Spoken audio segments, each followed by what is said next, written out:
Hello, this is Johan Falk with a third screencast about Drupal from a meta perspective. This time I'm going to talk about Drupal as a community.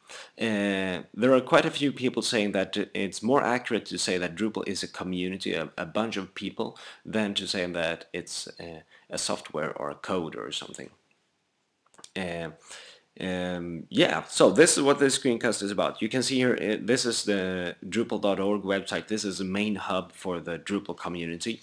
You can see right on the front page, it has a quite neat slogan saying, "Come for the software, stay for the community." It's quite true. And I hope I can kind of convince you or convey to you why that is during these few minutes that I'm going to talk.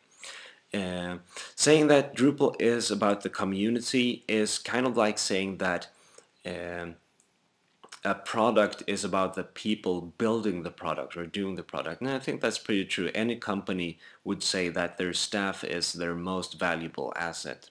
As it is with Drupal, the people doing Drupal together is the most valuable asset in the Drupal project, I would say. Here on this site we can see that we have, scroll down a bit, like nearly 750,000 people being members on the site. That's not people who have downloaded Drupal or something like that. That's people who have actually cared enough to become members on this site. And that's pretty cool. All over the world, except Antarctica, I guess. Number of languages. We have people happening here all the time, all over the world. That's pretty cool. So yeah, what about the community then? Well, you could say that I have that this is a photo of my colleagues, people working with Drupal one way or another. This is from a Drupal conference in Paris, like no, in Copenhagen, sorry, like almost a year ago. Yeah, a lot of people. Quite, I think 1,500 or something. That's not the largest conference, Drupal conference there is. As mentioned previously at the London conference this summer, we had a really good code sprint, people come together and doing really good stuff, and that is what actually does Drupal. People caring and being passionate about something and being that together, that unleashes an extraordinary amount of inspiration and good ideas and just positive stuff, and that's great. I'm going to show you more about these positive stuff and crazy stuff people can do when they are sometimes obsessed with Drupal, sometimes just think it's fun. But first, I'm going to talk a bit about the Drupal code. Well, the formal parts of the Drupal community, I guess. I'm going to start with what's called the Drupal Core. That is what you get when you download the Drupal minimal package. You get a number of, well, a code base that you can install and run a website on. The Drupal core is maintained by two persons usually, one being Dries Buitert, the founder of the Drupal project, and one being a co-maintainer that he appoints. And here we can see Drupal 7 was released almost a year ago. That was January 2011. We have some statistics and stuff here. You can see that it took 3 years before releasing Drupal 7 after Drupal 6, which was a pretty long time. It was more time than anyone had anticipated and more time than basically anyone wanted. But it took that long time. And the process for doing Drupal core development now has changed quite a bit, I'd say. It's now run as initiatives, it's called. We have a number of changes we want to do with Drupal core, and these are being managed separately and can be merged into the main Drupal code one at a time, more or less. You can, if you're interested in that, you can head over to this URL, groups.drupal.org/Drupal-initiatives, and have a look at that. We have I think there has been one more added since this, but I don't know. Yeah. So the Drupal core thing is pretty strictly controlled. Well, I'm saying that there are two people that have access to change the code for Drupal core. That's not really true. There are a few more, and there are like a thousand people actually working with it, committing suggestions for changes and things like that. And that's really good. I mean, it's a collaborative effort, but there are a few people with the keys to actually do the changes in that project, in the Drupal core project. However, we also have something called contributed projects in Drupal. These are mostly modules providing Drupal with more functionality, but there can also be things like themes, changing the look and feel of a Drupal site. We have installation profiles giving you a complete site more or less out of install, right from install. And we have, well, you see other things here.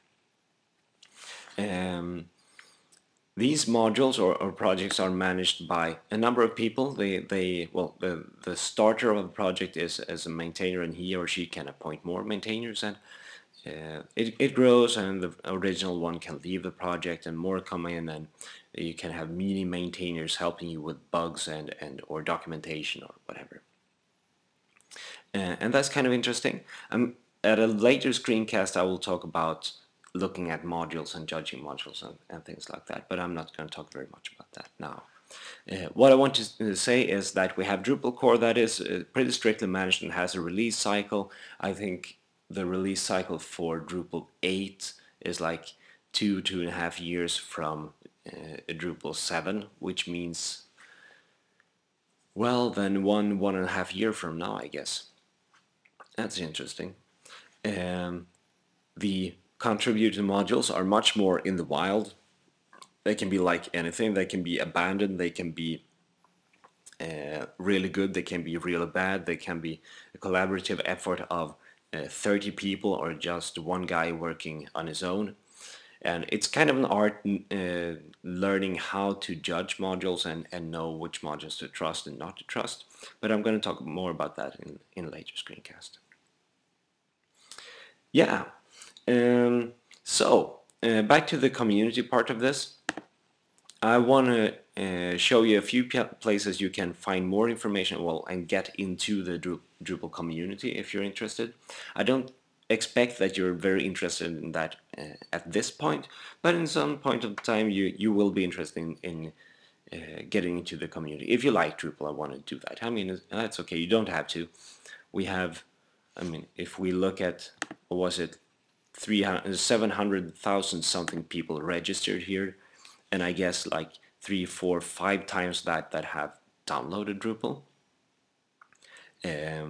Not all of these people are active on this Drupal.org site, but quite a few of them are. And you don't have to be. Well, yeah, you get it.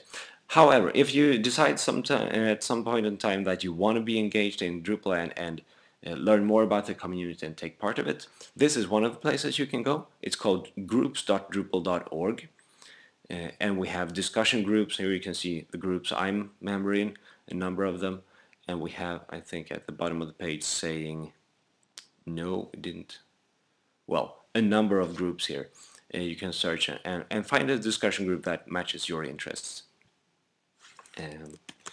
Here's another place you can look at. It's called Planet Drupal. It's a news feed, drupal.org/planet, from a number of kind of trusted sources, people and organizations doing good stuff with Drupal and writing information. It's pretty much technical stuff, but it's also like news and interesting updates happening here. Okay, more stuff. Many Drupal people chat on IRC. That's an internet relay chat, an old way of talking to each other over the internets. And if you want to try that, that's a really good way of getting in contact with people in real time, like talking to them and getting to know them a bit. It's a really good place to get support as well if you go into the Drupal Support channel here. If you're interested in that, have a look at drupal.org/IRC. Quite a few people in the Drupal world use Twitter as well. That's a pretty good way of communicating. Here's the Drupal Twitter account. You can follow this if you want to, but I mean, you don't have to. But keep an eye open for this hash Drupal thing, and you'll find Drupal related stuff. What else is there? Oh yes, conferences. There are 2 conferences every year. There might be 3 every year soon. One in North America and one in Europe. There might be one in South America and or Asia as well, which would be pretty cool. Um, they're growing. The conference in United States is or Canada is usually quite a bit bigger than the European one, but I think we Europeans are growing enough. It's a really good place to meet people and learn stuff, and I mean that's where you can really get some Drupal, well, understand what Drupal is about, not only the software but actually people and things happening. That's really interesting. Yes, if you're not into going to large conferences with several thousand people, you can go to smaller Drupal meetups, usually called Drupal Camps. This is a site I stumbled upon that has some kind of map of things happening in the Drupal world. I'm not sure this is accurate or updated or anything, but it could look something like this. And I guess these are people on a boat or something. I don't know, on a plane perhaps going somewhere. These camps, smaller meetups or conferences, it could be like 20 people.